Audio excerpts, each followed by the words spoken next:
আজকে UK butter সাথে আমাদের একটা মতবিনিময় সভা অনুষ্ঠিত হয়েছে এবং সৌজন্য সাক্ষাৎকারও হয়েছে। ওনারা বিভিন্ন সাজেশন তুলে ধরেছেন, আমাদেরও কিছু সাজেশন ছিল। তো আমরা আশা করছি যে আগামীতে আমরা একসাথে এই বিষয়গুলো নিয়ে কাজ করব, যাতে করে আমরা যে ইয়াং ব্রিটিশ বাংলাদেশিরা আছেন তাদেরকে বাংলাদেশে পর্যটনের জন্য উদ্বুদ্ধ করতে পারি এবং যাতে করে আরও ইয়াং ব্লাড বাংলাদেশে ভ্রমণে যায়, বেড়াতে যায়।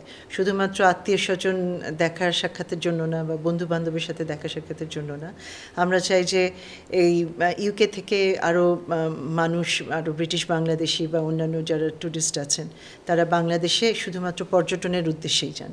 তো আশা করছি যে আমরা একসাথে কাজ করলে এটা বাস্তবায়িত করতে পারবো। সব মিলিয়ে আমাদের আনুমানিক আমাদের প্রবাসী থেকে ইউকে থেকে আমাদের টোটাল কাস্টমার যারা যে প্যাসেঞ্জার যাচ্ছেন আনুমানিক আমরা বলছি 2 থেকে 2.5 লক্ষর মতো যাত্রী, দ্যাট মিনস 250,000-এর মতন, maybe in more in numbers. তবে এটি আমাদের অনুমান করছি আমাদের যে 17 জন সদস্য আছেন ইউকে বাটার, সব মিলিয়ে আমাদের total turnover is over 80 million.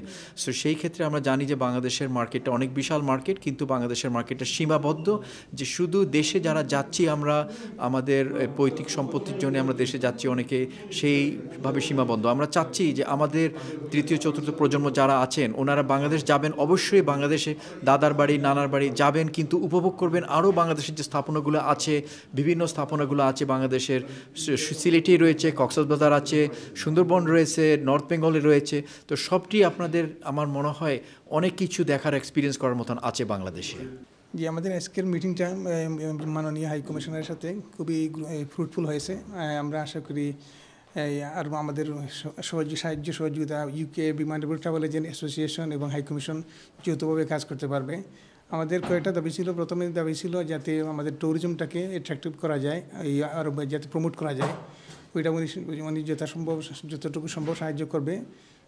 R secondly আমরা বলছি যাতে আমাদের এই বাংলাদেশের কার্গো নিয়ে, সিলেটে কার্গো যাচ্ছে না, কোভিডের পর থেকে এখন পর্যন্ত সিলেটে কার্গো যাচ্ছে না, ওইটাকে যে প্রতিবন্ধকতা আছে ওইটা যাতে কী করা যায়, সহজ করা যায়, যাতে আমরা কার্গোটা সিলেটে সহজে, যে আগে যেভাবে বিমানে যেত এভাবে বিমানে যাতে সহজে সিলেটে যেতে পারে, এই জন্য ওনার সাথে সাহায্য সহযোগিতা চাইছি।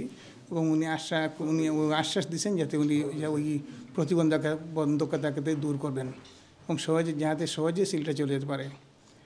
এবং আরেকটা বিষয় ছিল আমাদের এই বিমানের ব্যাপার।